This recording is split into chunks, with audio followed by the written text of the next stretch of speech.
Журналисттер негатив жазышат, терс маалымат жайылтат деп көп учурда жемеленишет.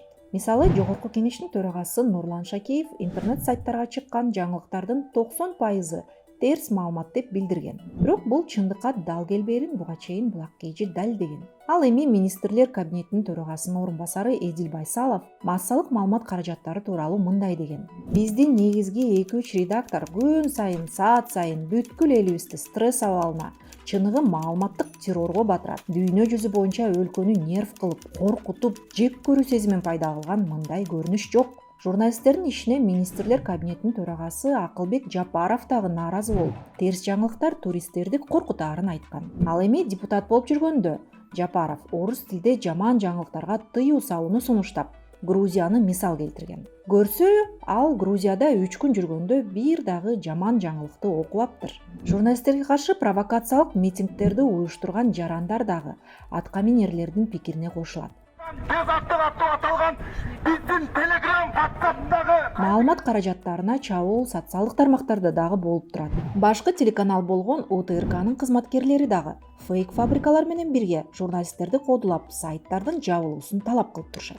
Эми ошол жаңылык жазган сайттар маалыматтын көбүн кайдан алып атканын билели деп, биз бир күн ичинде чыккан жаңылыктарга сары эсеп салып көрдүк. Ал үчүн жаңылык сайттарында чыккан макалалардын алгачкы булактарын изилдедик. 3 сайт үчүн 3 башка күндөрдү карап чыктык.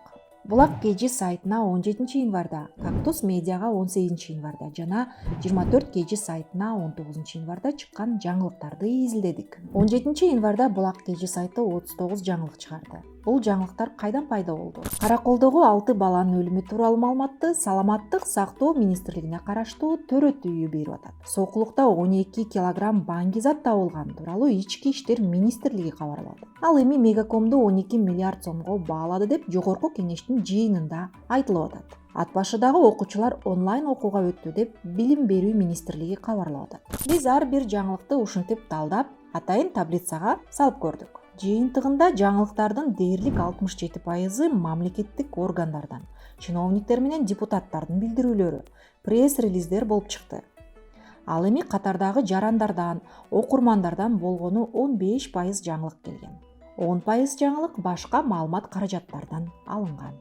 Эми сынга эң көп кабылган сайттардын бири Кактус медианын жаңылыктарын карап чыгалы. Бир күндө журналисттер 59 макала чыгарганга жетишкен. Жарык өчүрүп аткандыгы тууралуу маалыматты окурмандар өздөрү билдирип атат. Германиядагы Грета Тунбергдин кармалышын чет элдик журналисттер кабарлаган. Жарык, суу жана жылуулук өчкөнүн кайра эле окурмандар айтып атат. Мындан тышкары президенттин пресс катчысы Эрбол Султанбаевдин, министрлер кабинетинин төрагасы Акылбек Жапаровдун билдирүүлөрү, Бишкекте футзал боюнча мелдештин жыйынтыгын мэрия кабарлап атат. Биз кайра эле бир күн ичинде чыккан баардык жаңылыктарды таблицага салып, анализ кылганда мамлекеттик органдардан, бийлик өкүлдөрүнөн маалымат басымдуу болуп калды. Эми Эдил Байсалов күн сайын, саат сайын бүткүл элди нерв кылып атат деген 24 KG сайтын карап көрөлү. Бул сайтта бир күндө 40 жаңылык чыккан. Нокен районунда жаңы Төрөт үйүнүн ачылышы тууралуу министрлер кабинети маалымдап атат. Ал эми Ошто ВИЧке кабылгандар жашаган жердин өрттөлгөнү тууралуу Өнөктөш тармак уюмунун жетекчиси